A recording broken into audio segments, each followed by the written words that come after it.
Comenzamos este vídeo que yo llamaría casero, porque las bibliotecas de Cártama celebran el Día del Libro, que como todos sabéis es el 23 de abril. Siempre lo celebramos de una manera muy especial. No elegimos el día 23 de abril para celebrarlo, porque el 23 de abril, como sabéis, es el día de San Jorge y el día de la Virgen de los Remedios, la patrona del municipio. Y como el pueblo está en feria, de fiesta, las bibliotecas de Cártama lo celebran eligiendo el último día del mes de abril. Lo hemos hecho durante 5 años, este año sería el 5.º año que lo hacemos.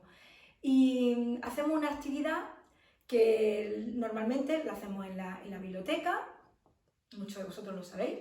Es una actividad donde animamos a lectoras del Club de Lectura de Cártama a que hagan una lectura oral de relatos cortos que elegimos, y esas lectoras se ofrecen de una manera generosa y amable y voluntaria a prepararse en la biblioteca con su ensayo, con todo el lujo de detalles para poder hacer una lectura especial.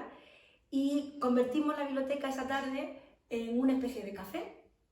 Nos tomamos un café, una infusión, y escuchamos a nuestras lectoras leer esos relatos. Como las circunstancias son las que son, pues hemos decidido que no íbamos a dejar esa celebración sin realizar. Y entonces esa actividad que nosotros le llamamos lecturas para la última hora de abril, porque como os digo, cogemos el último día de abril, pues ahora le vamos a llamar telelecturas para la última hora de abril.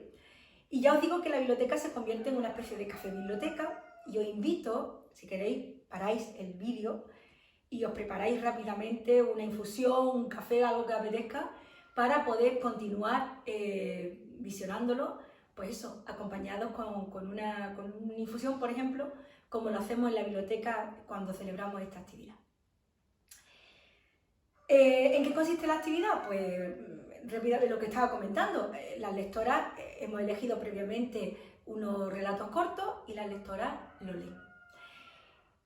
Estos años atrás hemos estado eligiendo relatos a ver, que me lo recuerde yo bien, hemos cogido premios Nobel, hemos cogido también escritores europeos, hemos cogido también cuentos de Hans Christian Andersen para adultos y de Mario Benedetti, fue el año pasado. Y este año pues hemos elegido relatos de escritores de la generación del 50, escritores españoles de la generación del 50, y son escritores, os comento, de la generación del 50 tenemos 5, y hay un escritor anterior y un escritor posterior. Ya lo iremos desgranando.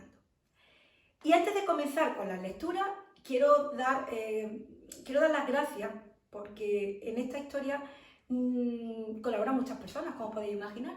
Entonces quiero agradecer, no sé en qué orden, lo voy diciendo tal como me va viniendo, pues a mis compañeras, a Remedios Pacheco, a Verónica Santos, a Maribel Luque, y por supuesto al área de cultura, que siempre apoya nuestras actividades, a su concejala, Alicia Aranda, también a las lectoras, que ahora las vais a conocer, a todas ellas por su generosidad, por su amabilidad, y por supuestísimo a aquellos espectadores, en este caso van a ser espectadores, que quieran escuchar nuestros relatos. Y aunque ella no quiere que lo diga, también quiero dar las gracias a mi hija Irene, porque si no este vídeo creo yo que iba a salir mucho peor. Y me están apuntando que no me he presentado. Bueno, pues para quien no me conozca, soy Cristina García, responsable de las bibliotecas de Cártama. Bueno, pues una vez que he dicho todas estas cositas de introducción, voy a empezar me voy a dejar que coja una chuletilla, y quiero empezar a presentaros a nuestras lectoras. Y no olvidéis que los relatos los escogemos para estas lectoras no por el escritor en sí, sino por la obra realmente, por la obra en sí misma. De todas maneras, aunque la obra está escogida sin tener en cuenta exactamente el autor, yo sí me voy a permitir enmarcarla un poquito cada obra, ¿vale? Así que vamos a comenzar, ya, si os parece, con el primer relato titulado Pecado de omisión. Es un relato escrito por Ana María Matute, una escritora barcelonesa, nacida en 1925, que obtuvo, entre otros muchos, el Premio Nacional de Literatura Infantil, fue propuesta para el Nobel de Literatura, fue Premio Cervantes en 2011, con 86 años, considerada como una de las mejores novelistas de la literatura de posguerra y fue miembro, como muchos sabéis, de la Real Academia de la Lengua. No voy diciendo fecha de fallecimiento de los autores porque creo que los grandes autores nunca mueren. Este relato es leído por María Ismael. El relato que voy a leer es de Ana María Matute y se llama Pecado de omisión. A los 13 años se le murió la madre, que era lo último que le quedaba. Al quedar huérfano ya hacía lo menos 3 años que no acudía a la escuela, pues tenía que buscarse el jornal de un lado para otro.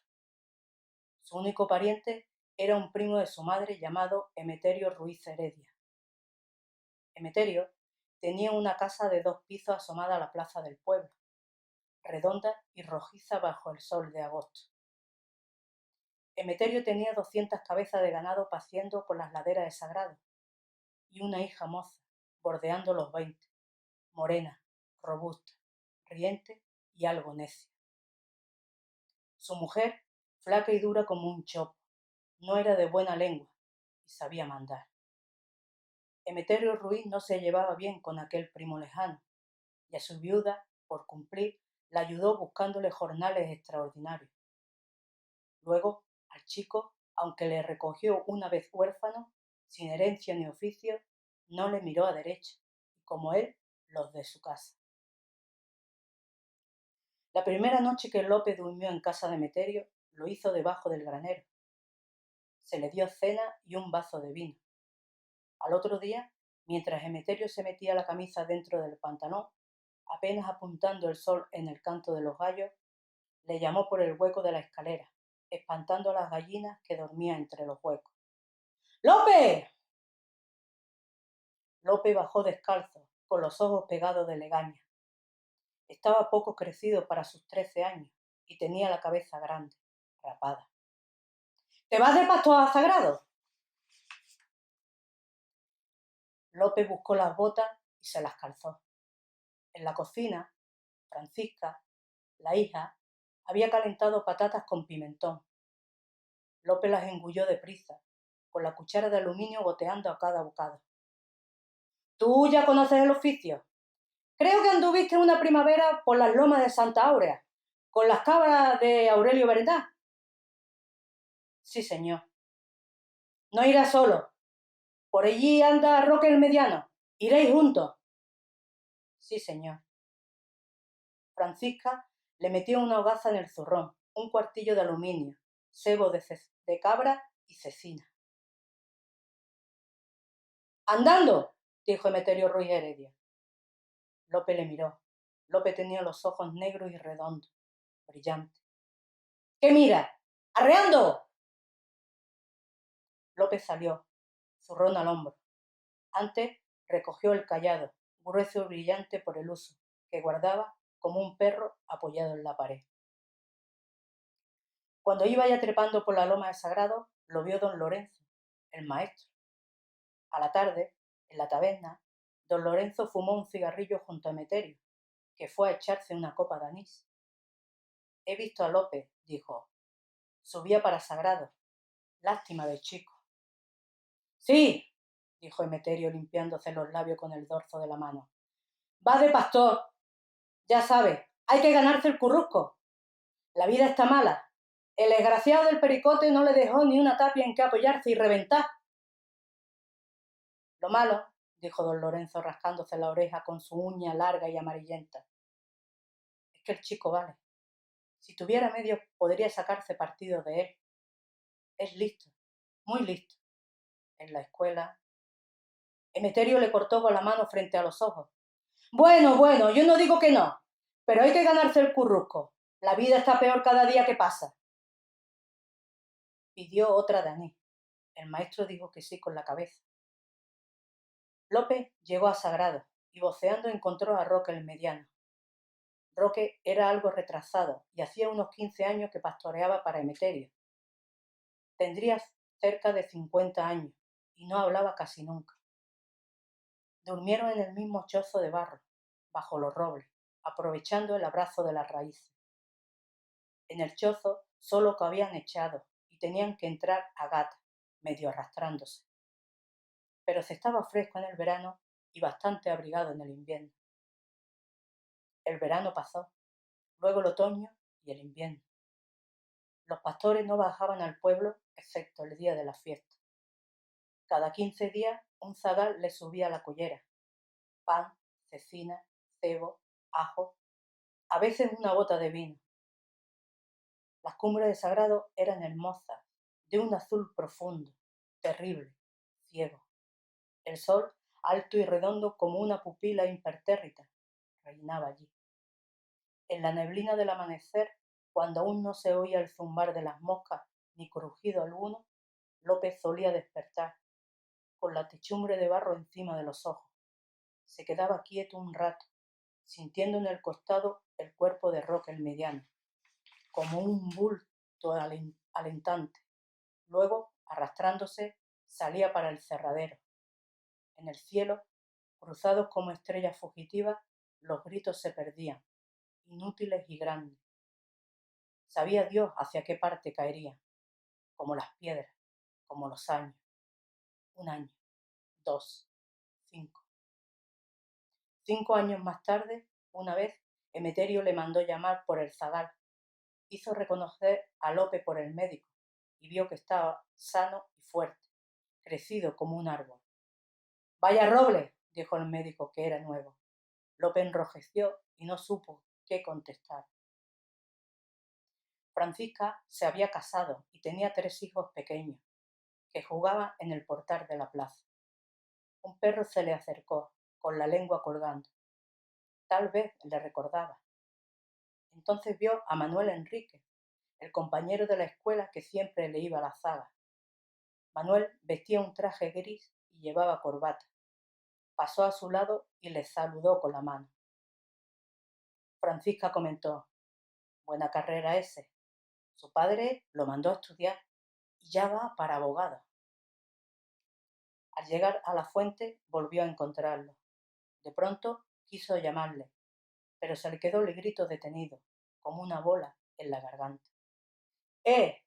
Dijo solamente, o algo parecido. Manuel se volvió a mirarle y le conoció. Parece mentira, le conoció. Sonreía. «¡Lope! ¡Hombre, Lope!». ¿Quién podía entender lo que decía? ¿Qué acento tan extraño tienen los hombres? ¿Qué raras palabras salen por los oscuros agujeros de sus bocas? Una sangre espesa iba llenándole las venas mientras oía a Manuel Enrique. Manuel abrió una cajita plana, de color de plata, con los cigarrillos más blancos, más perfectos que vio en su vida. Manuel se la tendió sonriendo. Lope avanzó su mano. Entonces se dio cuenta de que era áspera, gruesa, como un trozo de cecina. Los dedos no tenían flexibilidad, no hacían el juego. Qué rara mano la de aquel otro, una mano fina, con dedos como gusanos grandes, ágiles, blancos, flexibles. Qué mano aquella, de color de cera, con las uñas brillantes, pulidas. Qué mano extraña, ni las mujeres la tenían igual. La mano de Lope rebuscó, torpe. Al fin cogió el cigarrillo, blanco y frágil, extraño, en sus dedos amazacotados. Inútil, absurdo, en sus dedos. La sangre de Lope se le detuvo entre las cejas. Tenía una bola de sangre agolpada, quieta, fermentando entre las cejas. Aplastó el cigarrillo con los dedos y se dio media vuelta. No podía detenerse, ni ante la sorpresa de Manuelito, que seguía llamándole. «¡Lope! ¡Lope!». Emeterio estaba sentado en el porche, en mangas de camisa, mirando a sus nietos. Sonreía viendo a su nieto mayor y descansando de la labor, con la bota de vino al alcance de la mano. Lope fue directo a Emeterio y vio sus ojos interrogantes y grises. —¡Anda, muchacho! ¡Vuelve al sagrado! ¡Que ya es hora! En la plaza había una piedra cuadrada, rojiza, una de esas piedras grandes como melones que los muchachos transportan desde alguna pared derruida. Lentamente, Lope la cogió entre sus manos. Emeterio le miraba, reposado, con una leve curiosidad. Tenía la mano derecha metida entre la faja y el estómago. Ni siquiera le dio tiempo de sacarla. El golpe sordo, el salpicar de su propia sangre en el pecho, la muerte y la sorpresa, como dos hermanas, subieron hasta él así, sin más. Cuando se lo llevaron esposado, Lope lloraba. Y cuando las mujeres, aullando como lobas, le querían pegar e iban tras él con los mantos alzados sobre las cabezas en señal de indignación, ¡Dios mío! ¡Él que le había recogido! ¡Dios mío! ¡Él que le hizo hombre! ¡Dios mío! Se habría muerto de hambre si él no lo recoge. Lope solo lloraba y decía, sí, sí, sí. El segundo relato se titula Retales de conversación y es del escritor más joven que yo indicaba antes. Se trata de Juan José Millás. Es un escritor valenciano, nacido en el año 46, con una obra traducida a más de 20 idiomas. Premio Nadal, Premio Planeta y Premio Nacional de Narrativa, entre otros. Este texto, Retales de conversación, de Juan José Millás, lo lee Lola Berenguer. Retales de conversación, de Juan José Millás. «Usted tiene que oír aquí de todo, ¿no?», le pregunté al taxista. «De todo, sí, pero pedazos de todo nada más. Al principio llevaba una libreta y apuntaba las frases con la idea de que un día podrían tener algún valor, pero son restos, ya le digo. Lo mismo que encontraría usted en un cubo de basura. Las frases que se pronuncian en el taxi son como mondas de naranja, no sirven para nada. Sé de un tipo que se hizo rico cogiendo papeles de la papelería de un banquero y vendiéndoselo a su enemigo. No es lo mismo, un papel lo desenrolla y a lo mejor encuentra una carta o un enemigo. Pero ¿qué sentido tiene, por ejemplo, una conversación como la que he acabado de oír? Resulta que antes que usted se me han subido al taxi dos tipos de amanir. Salían de los apartamentos y le pregunta uno al otro que cómo seguía Ricardo. Y el otro le dice que mal, muy mal. Tuve un movimiento de aprensión, porque yo me llamo Ricardo. Así que le pregunté que qué aspecto tenían aquellos hombres. Uno era alto, con bigote. Se me ocurrió que era médico, porque dijo, está preocupado por lo del riñón, pero si mejora un poco, que no lo creo, la verdad, tiene que darse cuenta de lo nuestro, porque es muy descarado ya. Nos vemos a todas horas, decía. Estuve a punto de decirle al taxista que se callara. ¿Quién me manda a mí a hablar con los taxistas? El caso es que yo también ando fastidiado del riñón. He tenido 2 cólicos frenéticos o nefríticos, no sé. Y me está tratando precisamente un cuñado mío, que es médico y tiene bigote. Además mide 1,85. ¿Qué cree que quería decir con eso de lo nuestro?, pregunté aparentando indiferencia. No sé, yo creo que el del bigote, engañaba al tal Ricardo con su mujer. Pero Ricardo no se entera de nada porque está muy preocupado con lo del riñón. Y por lo que le oí decir, razones tiene para preocuparse. Me puse blanco. Luego empecé a sudar de miedo y mientras sudaba me acordé de que nunca me habían gustado las confianzas que tenía mi mujer con mi cuñado, ni el dolor ese del riñón que me dio al año de casarme. El taxista afortunadamente se había callado, de manera que conseguí racionalizar la situación y me di cuenta de que todo eso era un disparate. ¿Qué iba a hacer mi cuñado en los apartamentos de la calle de Armaniel? Además, ¿por qué tenía que tratarse de mi cuñado? Había comenzado a sonreír por todas estas coincidencias cuando añadió: para mí, que el del bigote está envenenando al tal Ricardo con una sustancia que le ataca directamente al riñón. La angustia me volvió de golpe. Déjelo usted ya, por Dios, robé. Por cierto, ¿cómo era el otro? como usted de alto, con gafas. Comentó que el tal Ricardo era un gilipollas, pero que tenía una naturaleza de hierro. También era médico, me parece, porque le aconsejó aumentar la dosis en términos muy técnicos. Ay, madre, resulta que yo tengo otro cuñado que es como yo de alto y que lleva gafas. Además, siempre ha creído que soy un gilipollas porque no aguanta que le gane al tenis. Y es que yo, antes de lo del riñón, era muy deportista. Mondas de naranja, como usted ve, desperdicios de conversaciones que no sirven para nada. Eso al taxi. Claro, añadí yo, pidiéndole que diera la vuelta y me llevara corriendo a Ramón y Cajal. ¡Ay, qué vida! El tercer relato se titula Ha vuelto y lo escribió el escritor zaragozano Carlos Clarimón, que nació en 1920. Fue escritor profesional, guionista de radio y cine y figura destacada en el mundo de la publicidad de su época. El relato Ha vuelto de Carlos Clarimón lo lee Marina Cordero. De Carlos Clarimón. Ha vuelto. ¿Gerardo? Repitió el nombre temerosa de no haber entendido bien, diciéndoselo a sí misma, avisándose, mirando a Marieta por encima del hombro. ¿Qué Gerardo? Lo preguntó medio segundo después, para borrar con su voz de ahora el sobresalto que antes le brincara en la garganta, que casi le había descompuesto el gesto. ¿El hijo de la señora Ascensión? Sin intervalo, sin pausa alguna por la que la otra pudiera deslizar más palabras.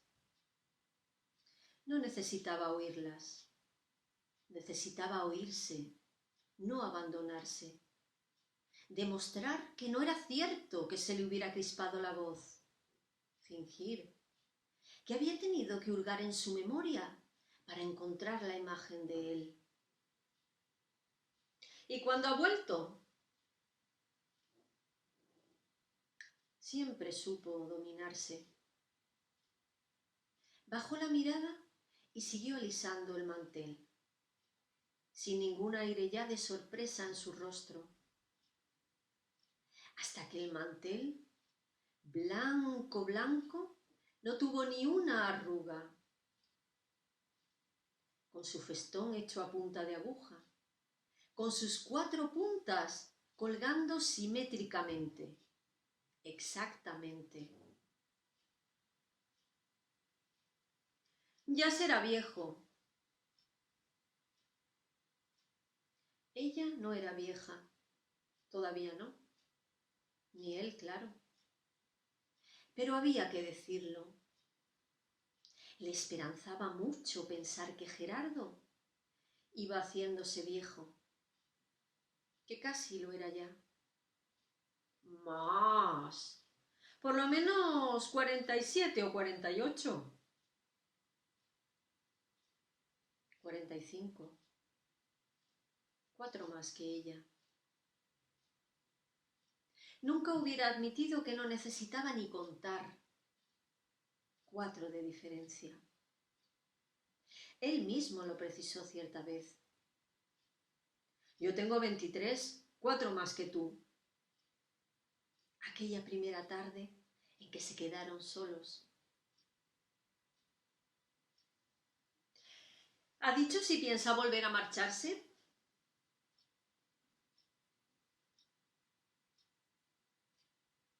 Se fue poco después de que muriera su madre. Tenía entonces 26 años. Ella, 22. Se escribieron durante algún tiempo. Las cartas de él, al principio, eran muy largas. Se lo contaba todo. Le describió el barco, el viaje, la llegada, el país. Le habló de sus compañeros y de su primer empleo. Él al principio debió sentirse muy solo, muy lleno de recuerdos y de nostalgia. Hacían 1000 preguntas. Si habían terminado la torre de la iglesia, si los pachones sacaron adelante el molino, si al fin había sanado el hijo de don José.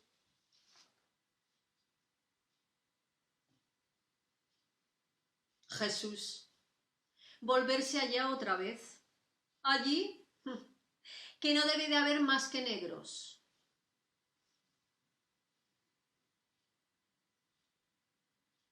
Las cartas de ella, al principio, fueron muy breves, un poco resentidas. Sí, a los pachones les va bien. Ya sabes que son trabajadores.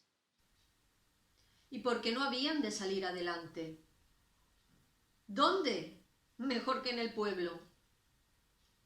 Tomás, el hijo de don José, no curó, no. Pero de eso nadie tiene la culpa. No podía curar. En cualquier otro sitio se hubiera muerto mucho, mucho más deprisa. ¿Seguro?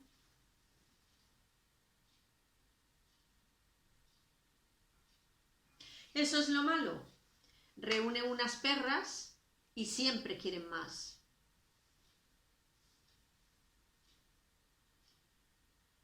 Luego, las cartas de ella fueron haciéndose más y más largas.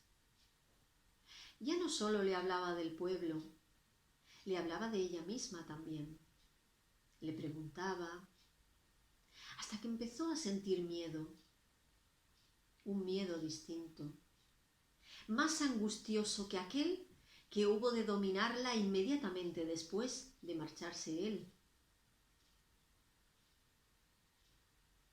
Mi padre morirá pronto, escribió un día. Lo ha dicho el médico. Y tendré que vender los campos. Yo sola.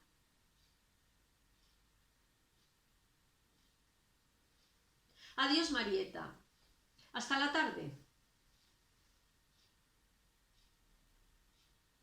Sola. Siempre había estado sola. Durante años. Desde que él dejó de enviar noticias. Las cartas las guardaba aún en uno de los cajones de la cómoda, envueltas en un papel de seda que amarilleaba ya, atado con una cuerdecita y con 3 nudos. Oyó el golpe de la puerta al cerrarse al fondo del corredor y durante unos minutos continuó inmóvil, de pie junto a la mesa, sin desviar los ojos de la ventana,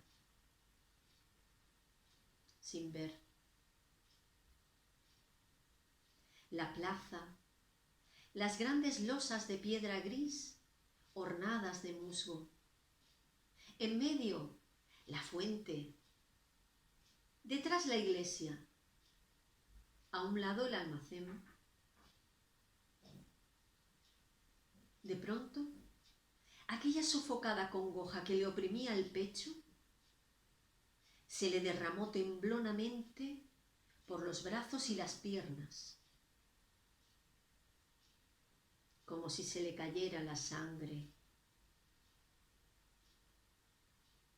Dio unos pasos arrastrando los pies,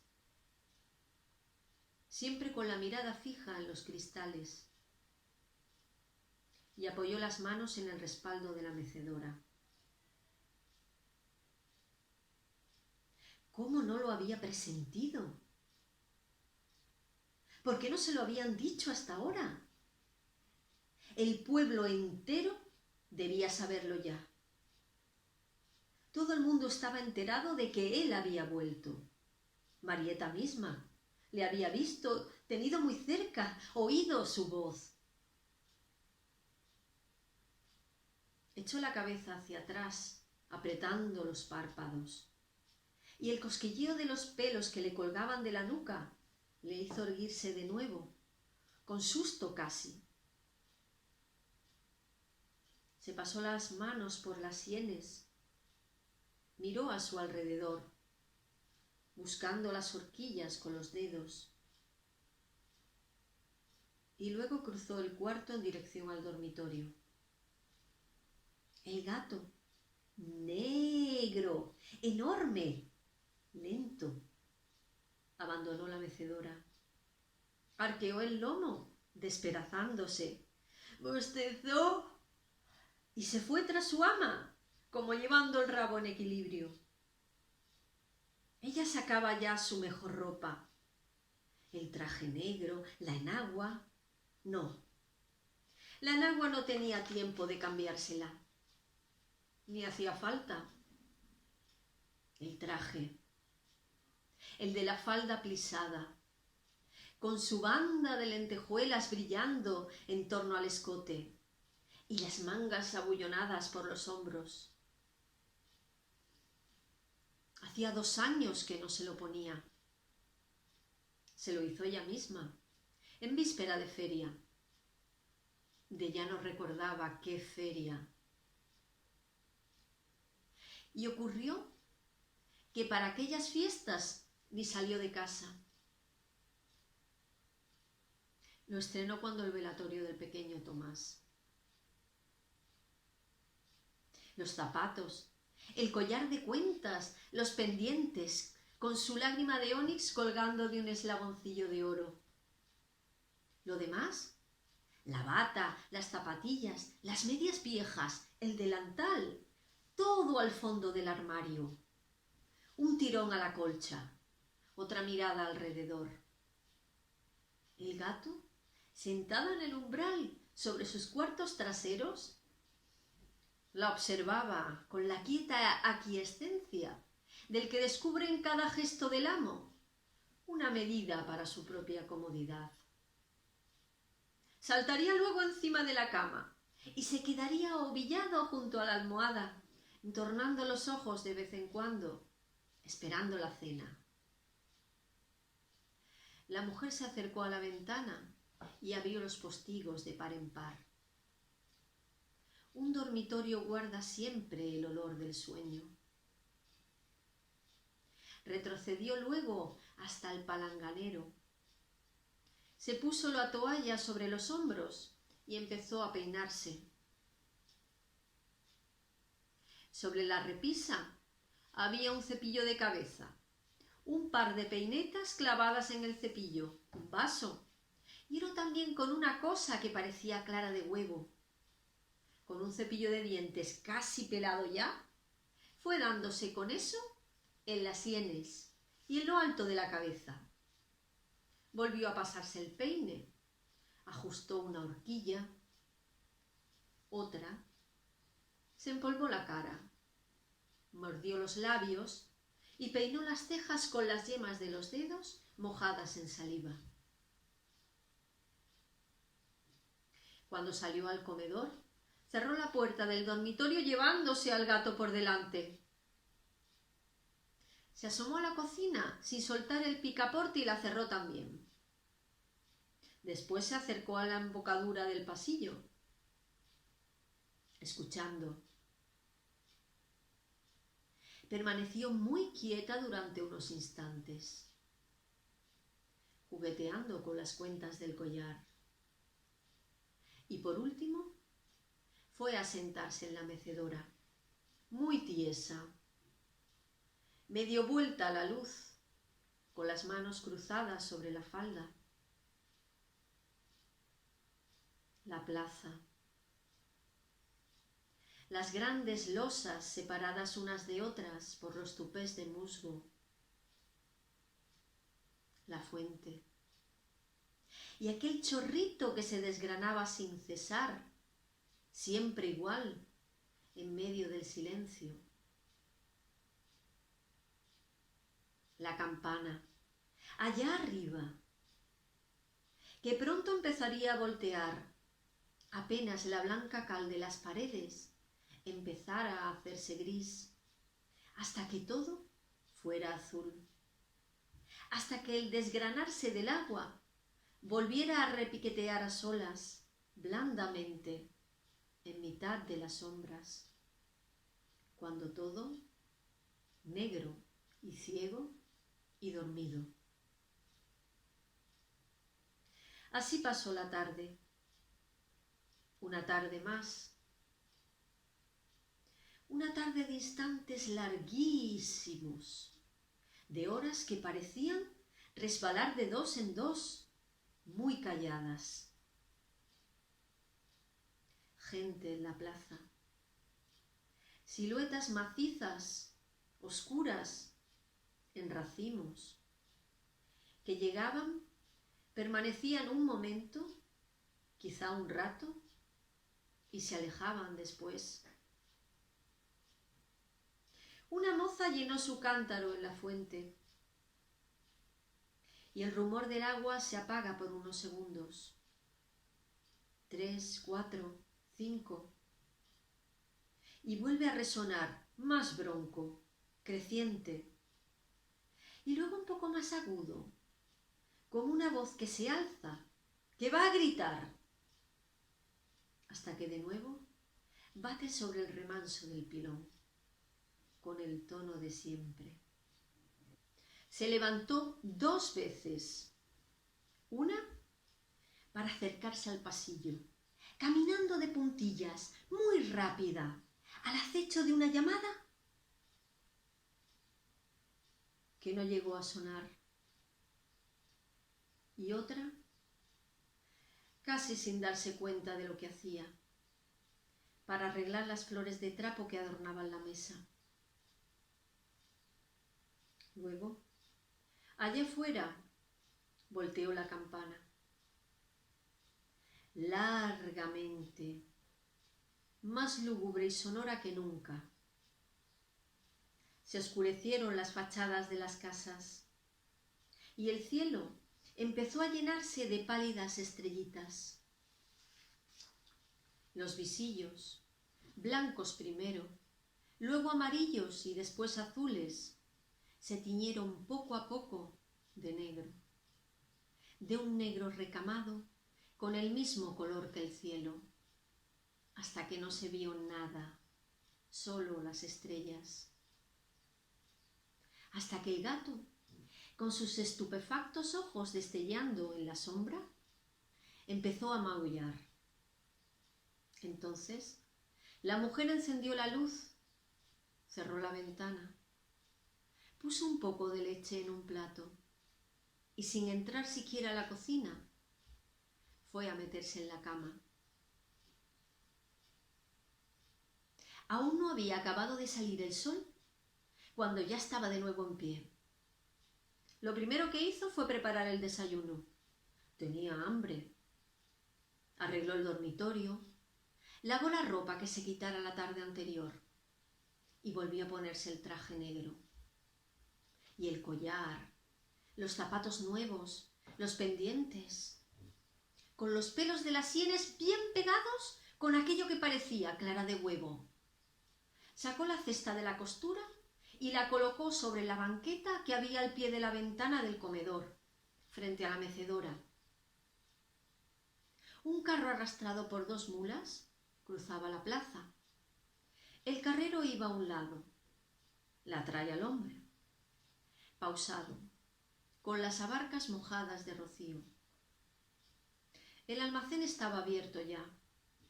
El párroco andaría por la sacristía. Llegó junto a la puerta antes de que resonara el tercer golpe. Era Marieta. ¡Vamos! ¿No sabes? Gerardo se marcha en el primer tren, dentro de un rato. Si no corremos, se nos irá sin despedirlo. Van a salir todos a la estación. Iremos juntas. Pero vamos. ¿Qué te quedas ahí parada? Marieta tendió la mano y la otra retrocedió sin dejar de mirarla, muy abiertos los ojos, sin hablar. ¿Es que no vas a venir? Piensa que a Gerardo le gustará verte. Anda, mujer, ven conmigo. Ella retrocedió otros 2 pasos, negando con un gesto, rozando la pared con los dedos. Como quieras, ahí te quedas. Solo te faltaba esto para andar luego por el pueblo. Ya dicen que estás loca. La puerta se cerró de golpe. La mujer regresó al comedor arrastrando los pies, mirando hacia adelante, apretados los labios. Se acercó a la mecedora y se sentó.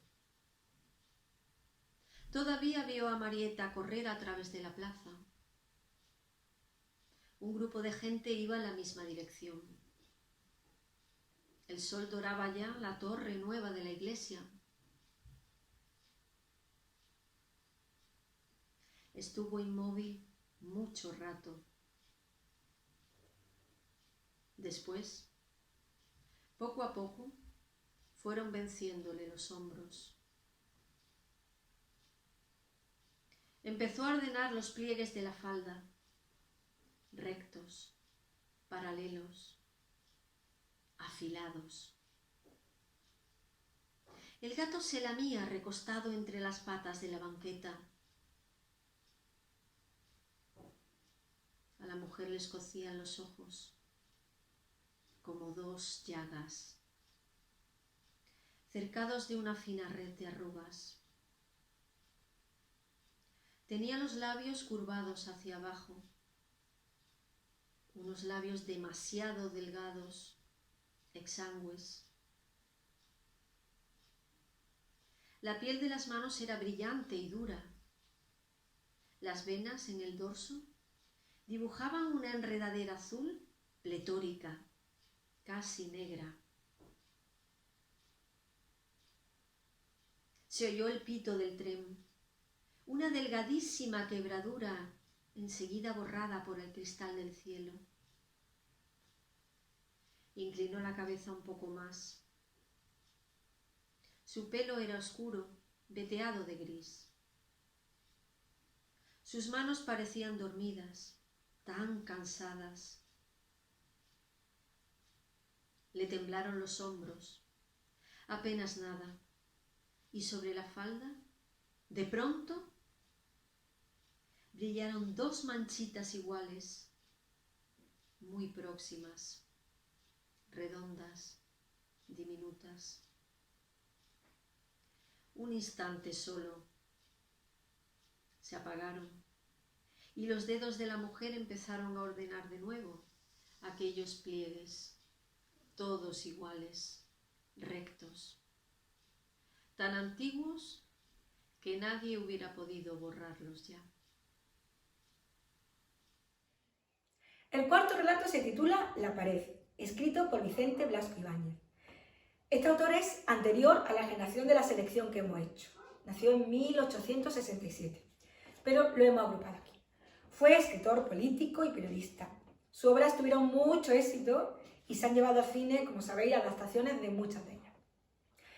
La pared, de Vicente Blasco Ibáñez, lo lee Carolina Muñoz. De Vicente Blasco Ibáñez, La pared. Siempre que los nietos del tío Rabosa se encontraban con los hijos de la viuda de Casporra, en las sendas de la huerta o en las calles de Campanar, todo el vecindario comentaba el suceso. Se habían mirado, se insultaban con el gesto. Aquello acabaría mal, y el día menos pensado el pueblo sufriría un nuevo disgusto. El alcalde, con los vecinos más notables, predicaban paz a los mocetones de las 2 familias enemigas. Y allá iba el cura, un vejete de Dios, de una casa a otra recomendando el olvido de las ofensas. 30 años que los odios de los Rabosas y Casporras traían alborotado a Campanar. Casi en las puertas de Valencia, en el risueño pueblecito que desde la orilla del río miraba la ciudad con los redondos ventanales de su agudo campanario, repetían aquellos bárbaros, con un rencor africano, la historia de luchas y violencias de las grandes familias italianas en la Edad Media.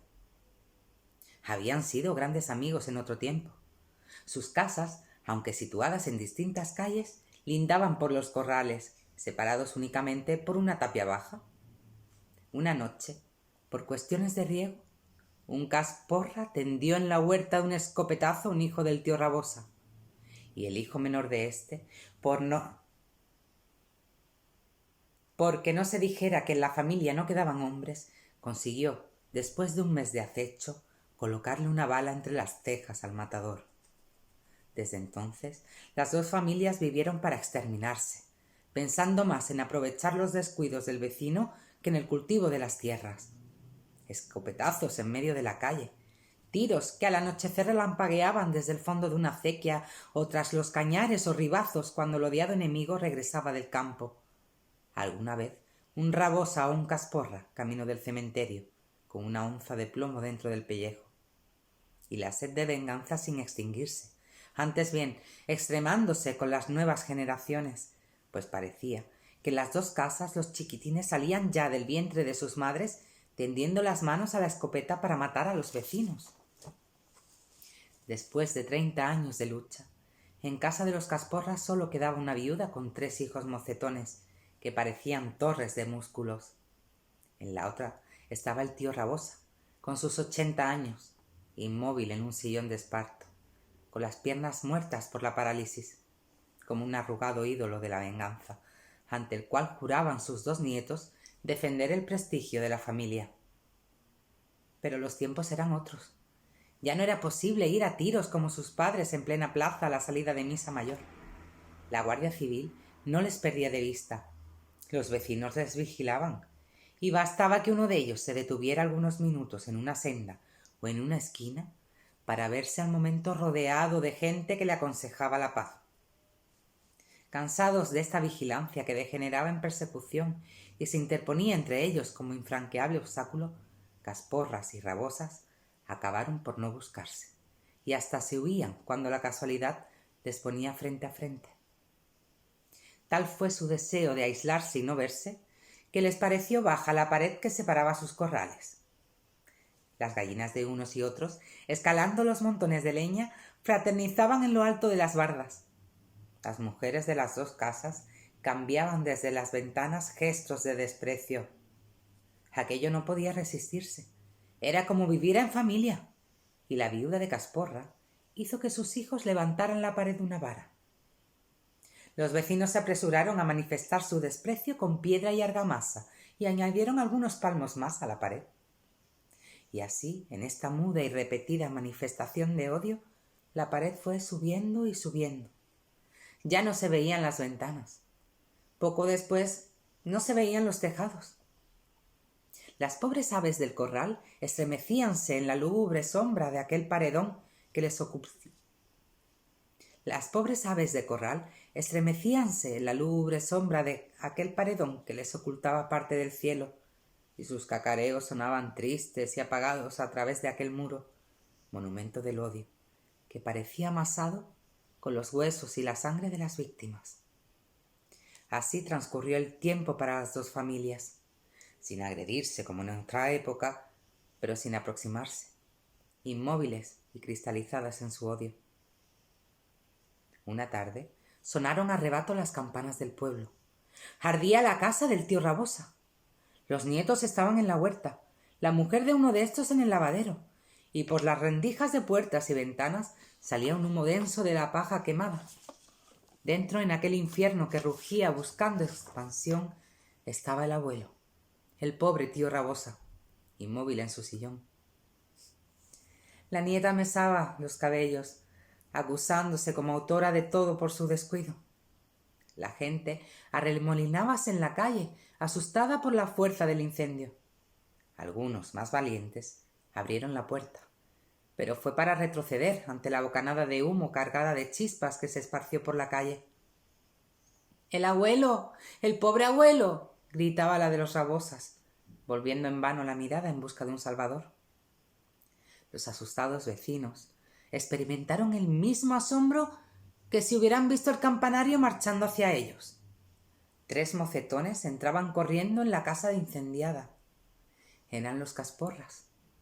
Se habían mirado cambiando un guiño de inteligencia y sin más palabras se arrojaron como salamandras en el enorme brasero. La multitud les aplaudió al verles reaparecer llevando en alto como un santo en sus andas al tío Rabosa en su sillón de esparto. Abandonaron al viejo sin mirarle siquiera y otra vez adentro. —¡No, no! —gritaba la gente. Pero ellos sonreían, siguiendo adelante. Iban a salvar algunos de los intereses de sus enemigos. Si los nietos del tío Rabosa estuvieran allí, ni se habrían movido ellos de casa.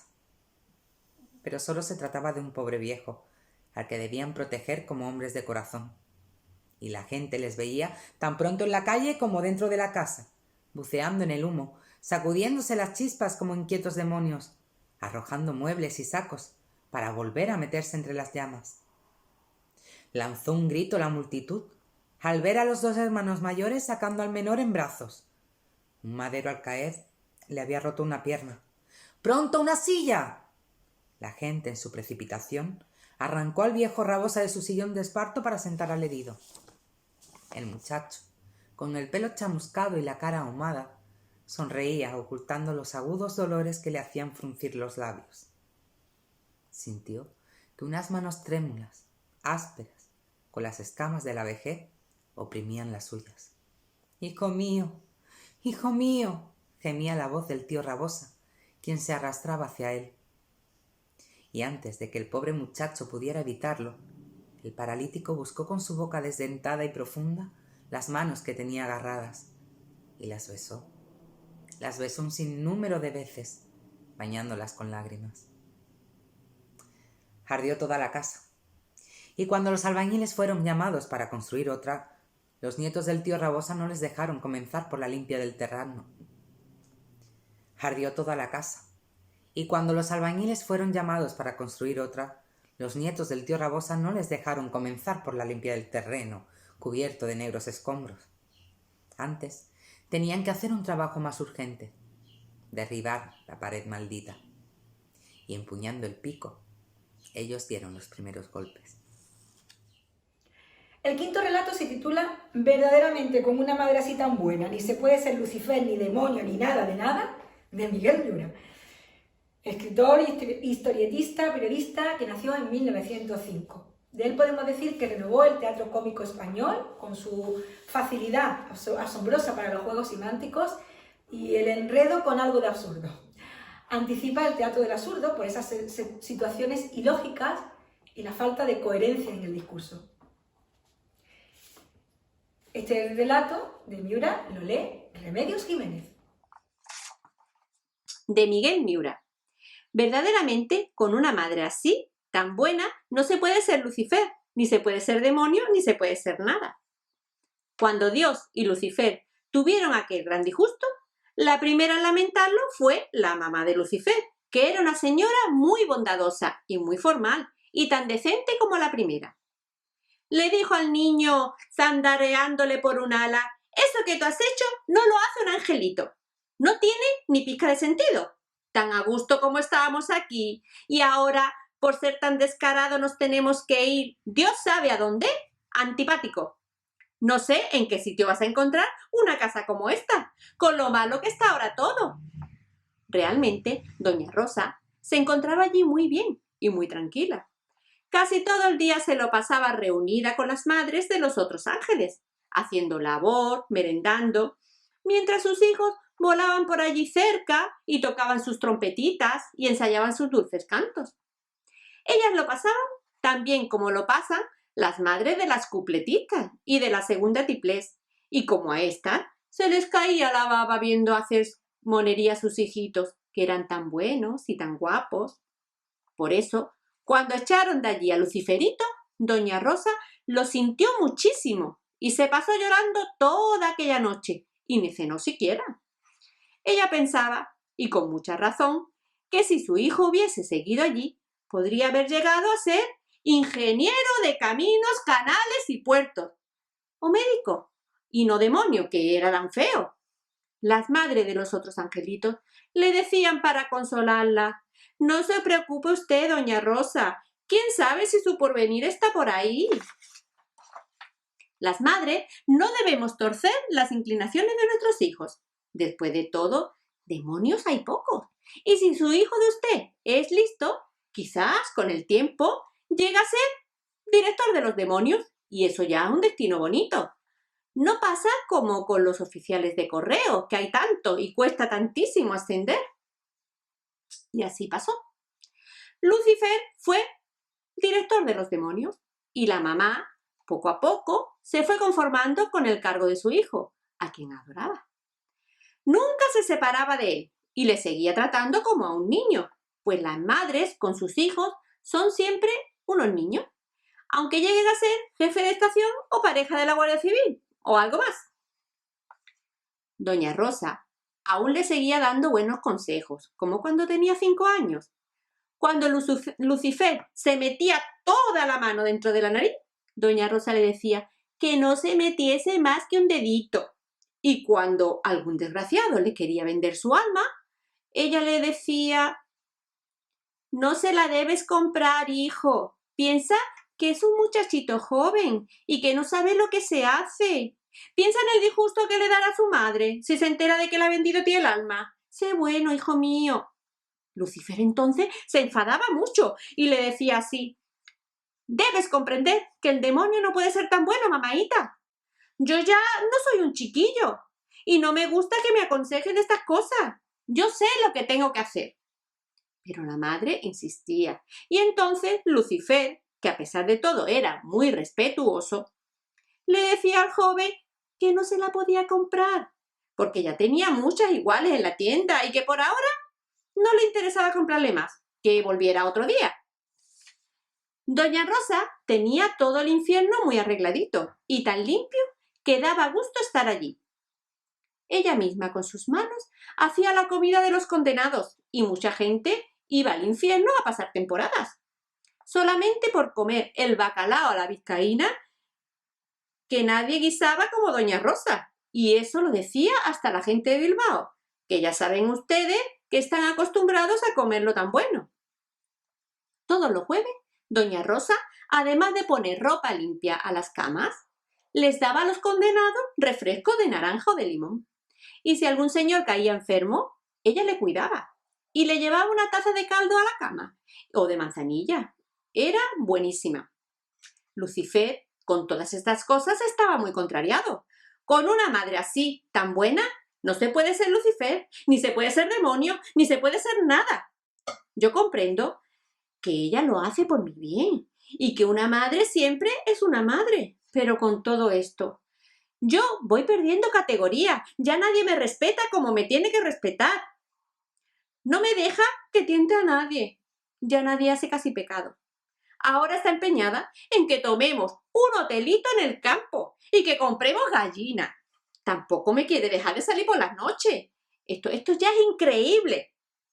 Un día, Doña Rosa le dijo: ya no tienes edad para salir por ahí con ese rabo y con esos cuernos, como si estuviésemos en carnaval. Va haciendo el ridículo, hijo mío. Mañana mismo, si Dios quiere, yo te voy a comprar unos pantalones y una camiseta de sport, para que te los pongas y andes así por casa. También te voy a comprar un pijama, y cuando pueda, te haré un bonito traje azul marino para la calle. Y así lo hizo. Ya Lucifer no parecía Lucifer ni parecía nada. Era una risa aquel Lucifer.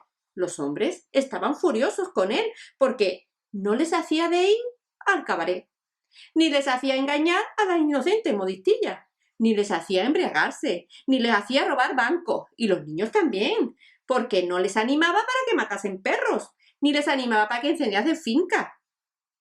Pero a los que más le molestaba esa estúpida bondad del diablo era a los que les quería vender su alma.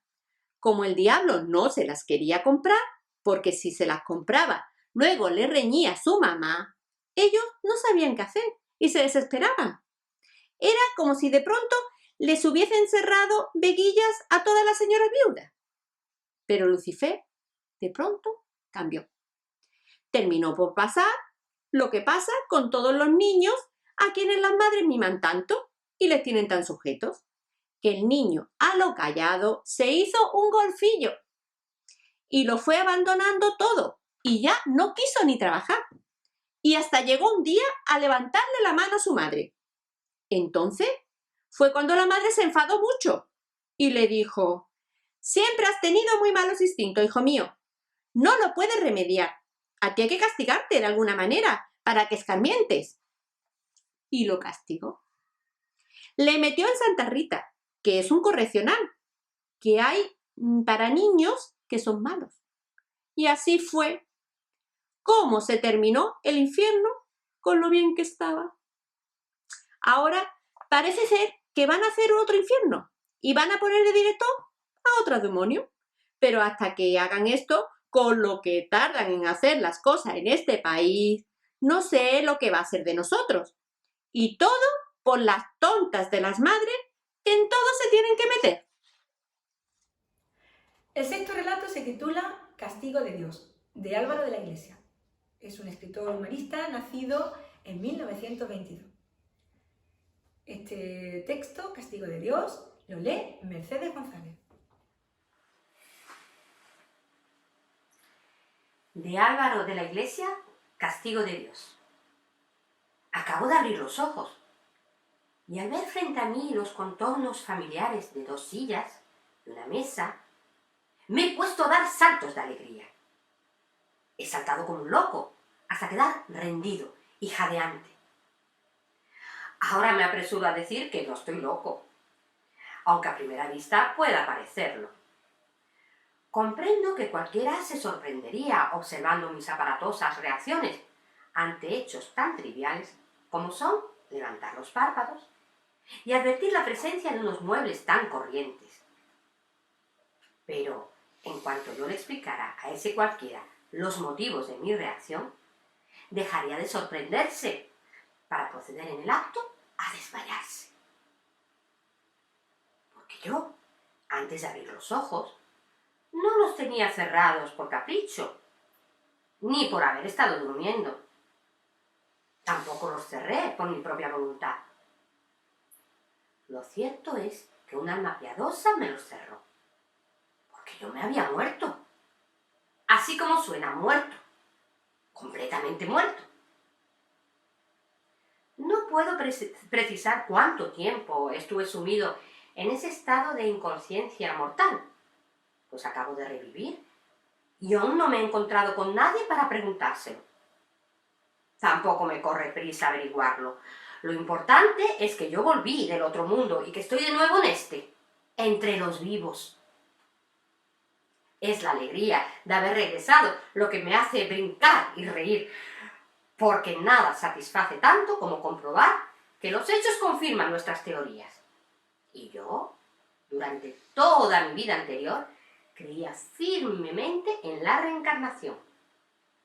Mi gran inteligencia siempre rechazó las versiones religiosas que pretendían anunciarnos lo que iba a ocurrirnos en la etapa post-mortem. Si sigues hablando así, me decían agoreros los que me escuchaban, Dios te castigará. Buen chasco se llevarían los que pretendieron amedrentarme con ese hipotético castigo, si pudieran comprobar que yo estaba en lo cierto, porque siempre creí que la muerte no era más que un estado intermedio entre 2 reencarnaciones, y no me equivoqué. Prueba de ello es que estoy de nuevo aquí, después de haber pasado por esa fase de transformación física.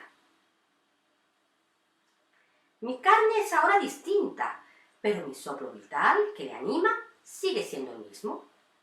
Y ningún dios con barba ha podido castigarme por haberme reído de él, ni por haber adivinado lo que verdaderamente ocurre después de morir.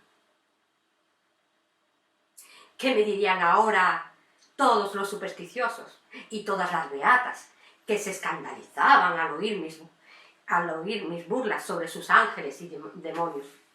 Aquí estoy otra vez de carne y hueso, sobre el mismo planeta en el que hace algún tiempo dejó de existir mi anterior envoltura carnal. Y no he visto en ningún momento, ni antes del tránsito, ni en el tránsito, ni después del tránsito, la mano de ningún dios que se alzara contra mí para castigarme por haberle negado y escarnecido. He vuelto a nacer con el mismo espíritu que tuvo, y viviré esta vez con más arrogancia que antes, con más seguridad en mí mismo, por haber comprobado que yo tenía razón. No sé aún el aspecto físico que tendré en esta nueva encarnación, pero a juzgar por el orgullo que siento, llegaré a ser esta vez más guapo y fuerte que en mi pasado lapso entre los vivos. Por lo que veo, me ha tocado revivir en una casa parecida a la que abandoné al morirme. Las sillas y la mesa que observan mis ojos en este momento son blancas y casi iguales a las que había en la cocina del piso anterior. La habitación, en cambio, me parece muy grande.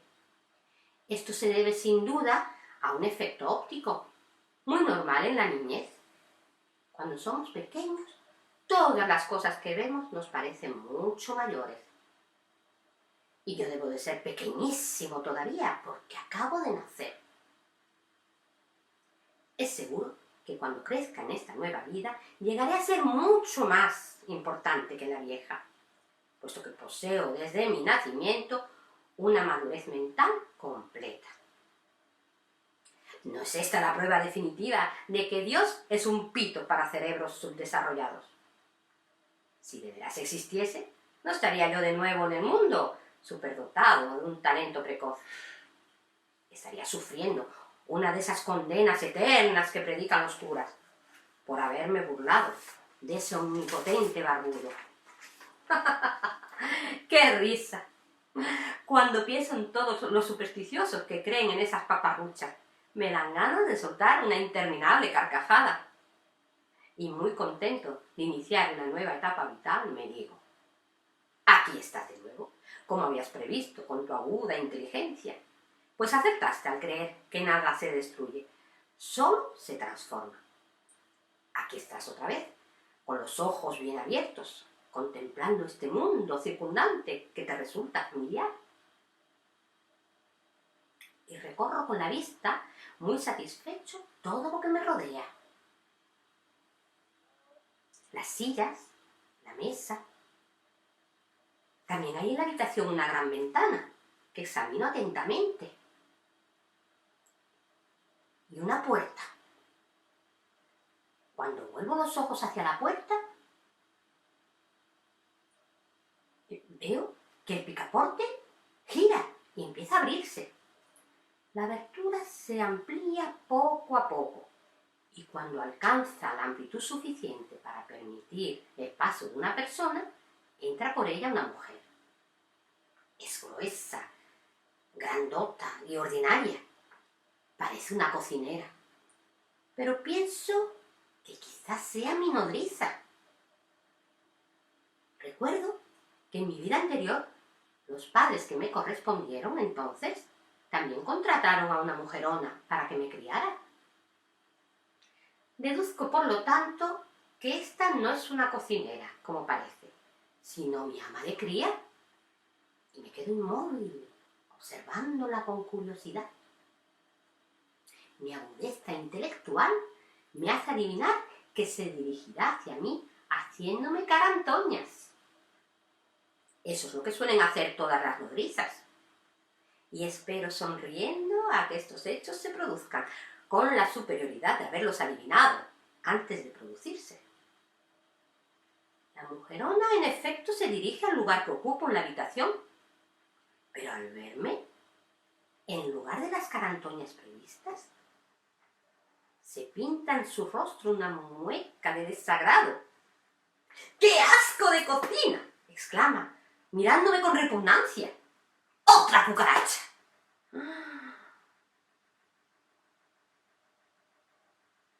Quedo tan perplejo al oír esto que permanezco quieto y anonadado, mientras la cocinera levanta sobre mí su gigantesco pie.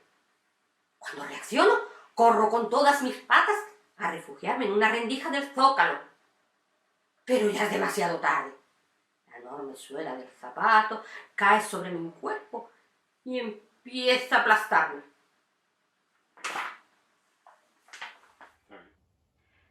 Cierra estas lecturas el relato titulado El Mudito Alegre, de Joaquín Aguirre Belver. un escritor nacido en 1929 que escribió novela infantil y juvenil, ensayo político y literario y periodismo de opinión. Lee El Muellito Alegre, de nuevo, Lola Berenguer, que aprovecho para que, bueno, muchísimos la conocéis, pero aprovecho para deciros que además de lectora de nuestro club, maestra en nuestro municipio, Lola es presidenta de la asociación Cártama Incluye. El Mudito Alegre, de Joaquín Aguirre Belver. Tardaron mucho en darse cuenta de que Damiancillo era mudo. Cuando sus padres se enteraron, lo comunicaron a los demás 11 hermanos y luego a los demás 114 vecinos, con lo que todos en el pueblo se pusieron muy tristes. Un día se dieron cuenta de que Damiancillo hablaba por señas y corriendo lo comunicaron a los 11 hermanos y luego a los demás 114 vecinos, con lo que todos en el pueblo se llenaron de sorpresa y alegría. Continuamente la casa estaba llena de personas que trataban de entenderse con los gestos de Damiancillo tan risueños siempre, tan locuaz de manos y miradas. Poco a poco, los padres y los 11 hermanos aprendieron a entenderse con el pequeño por señas. Enseguida pasaron a entenderse por señas también entre ellos, y llegó un momento en que no cruzaban una palabra, sino todo eran gestos. Mientras tanto, los vecinos de ir y venir a la casa, pero sobre todo de ver al padre y a los 11 hermanos, habían aprendido aquella forma de hablar y no utilizaban otra cuando estaban con ellos. Hasta que dejaron todos, de usar palabras en cuanto Damiancillo comenzó a salir a la calle y a correr por el campo. En las eras, en el paseo de los Álamos, en el fregadero, en la plaza, en la misma iglesia, solo por señas se comunicaban las gentes de aquel bendito lugar. Una mañana, por el sendero pino y pedregoso, sudando bajo el peso del sol y del saco abultado, llegó un cartero nuevo. Le sorprendió encontrarse con un pueblo donde todos eran mudos y preguntó la razón de algo tan chocante. Se lo explicaron y su asombro fue mayor aún al saber las razones. Dijo que quería conocer a Damiancillo, pero el niño estaba en la era, corriendo y jugando como siempre de un lado para otro. Entonces el cartero se encaramó por las piedras musgosas de la fuente y, puesto en pie, comenzó a tocar la trompeta para congregar al pueblo entero. Cuando todos estuvieron a su alrededor, dijo con voz alta y clara: «Yo no soy, amigos, el cartero nuevo que suponéis, sino el ángel que el Señor envía con sus recados más importantes. Me llamó el Señor y me dijo: hay un pueblo en el que todos están llenos de caridad. Ve, comprueba si es cierto, y si lo es, diles que yo me complazco en ellos y les bendigo. Por eso estoy aquí con vosotros. Todavía el Señor me hizo otro encargo.